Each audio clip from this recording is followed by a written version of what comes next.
इथे आपण 1 वाटी शाबू तांदूळ घेतलेत. आता ते 3 पाण्याने धुवून घेऊ. आपण 3 पाण्याने तांदूळ धुतलेत आणि आता भिजत ठेवूया. आता मी तांदूळ आहे त्याच्यात तिप्पट पाणी ठेवले. आता हे पाणी आपण असंच अर्धा ते 1 तास असंच पाण्यात ठेवणार आहे भिजत तांदूळ.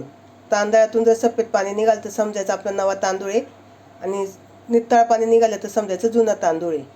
आता यावर आपण झाकण ठेवू आणि 1 तासासाठी असंच ठेवून देऊया. इथे आपले 1 तास झाले साबू तांदूळ भिजून. आता आपण झाकण खोलून बघू. आपलं साबुदाणा भिजलाय.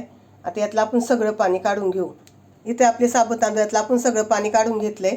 झाकण ठेवून आपण भिजत घेऊया 5 ते 6 तास. तेल तापलंय. आपण तेलात मिरच्या तळून घेऊया.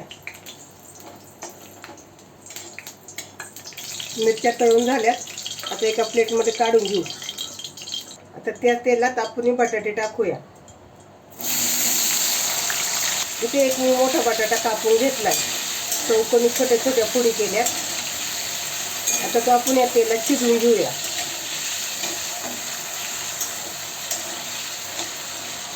इथे अगदी 2 मिनिटासाठी झाकण ठेवून घेऊ. आपण झाकण उघडून बघूया आणि बटाटे शिजलेत का चेक करू. आपले बटाटे शिजले. राहिलेले थोडीसा कच्चापणा आहे तो आपल्या खिचडी शिजून जाणार. त्यामध्ये एक तिखटवाली मिरची कापून घेतली ती परतून घेऊया.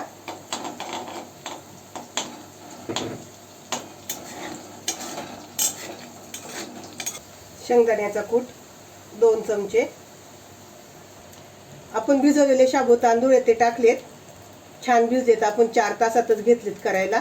छान भिजलेत आपले. आता हे परतूया आपण.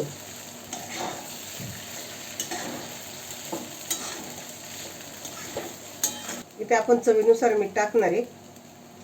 मीठ टाकल्यानंतर परतून घ्यायचं. इथे आपण झाकण ठेवून घेऊया.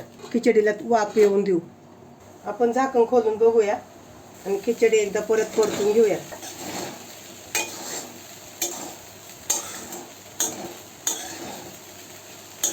आपली खिचडी तयार झाली.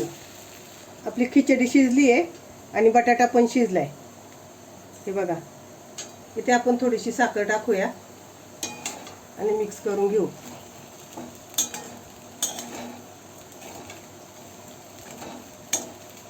आता साखर टाकल्यानंतर अगदी हलकीशी वाफ येऊन द्यायची आपल्याला. जास्त वेळ नाही. अगदी थोडीशी 1 मिनिटासाठी, कारण साखर वितळावं म्हणून. आपण झाकण खोलून बघूया. आपली खिचडी शिजली इथे आणि गॅस बंद करूया.